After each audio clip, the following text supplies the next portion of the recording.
My teacher, Rabbi Yehuda Amital Zatzal, noticed that in the Torah's description of the breaking of the first set of tablets and the command to replace them, which we know about from Sefer Shmot and we hear about again in our parsha of this week, Parshat Eikev, as Moshe retells the story. There's a kind of linguistic kind of hint to a sort of a dynamic that I think would otherwise be missed.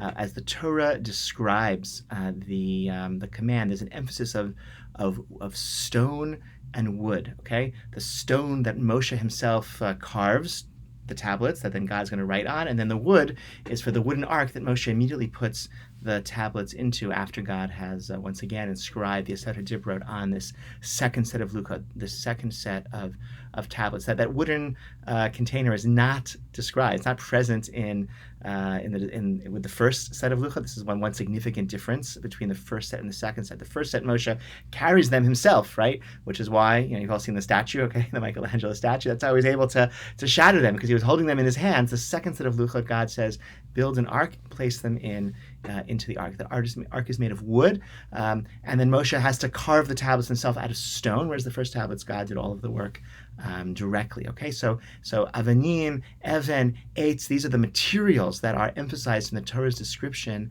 of this of the second set of luchot. Now, eitz and even are also the materials that are mentioned earlier in Sefer Dvarim, as the Torah describes idolatry, the idolatrous kind of descent. We read this last week. You shall worship gods made by human hands, made of eitz va'even, okay, made of wood and stone. So wood and stone are the materials that one can use for idolatrous purposes. Here in our parshas, the second luchot are described.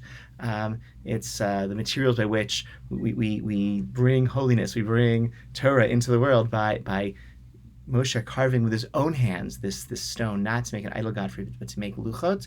And wood is used, again, not, God forbid, for an idol, but the wood is used to be a container for the luchot. They can be placed into it right away, and in that way secured. Famously, the Gemara, commenting off of this week's parsha, Sheshi Barta, when God commands Moshe, he says,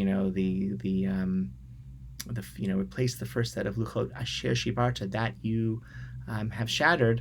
That asher shibarta sounds a little bit like yashikach. Okay, Gemara said, Rish Lakish, as quoted in Gemara Bava Batra, saying this is God gives Moshe yashikach, we're breaking the first set of luchot, which is a very strange kind of thing that he's encouraged for this and given this yashikach by God for this destructive act that came in the midst of a crisis. But it makes a certain amount of sense, because Moshe's breaking of the tablets was a very important, decisive action that really was necessary in the context of that moment in Jewish history. And also it paved the way for this necessary correction with the second luchot, which we demonstrated through our own handiwork that we were going to use our skill set, our hands, our training for productive, holy purposes rather than for negative purposes, and that's how it goes, right? Where things that we invest our own effort in are generally more sustainable, and we can use our interactions with the materials of the world for holy purposes, and that's a way to prevent them from being used for improper purposes. Wish you all a wonderful Shabbat. Look forward to seeing you in the coming days. All right, be well.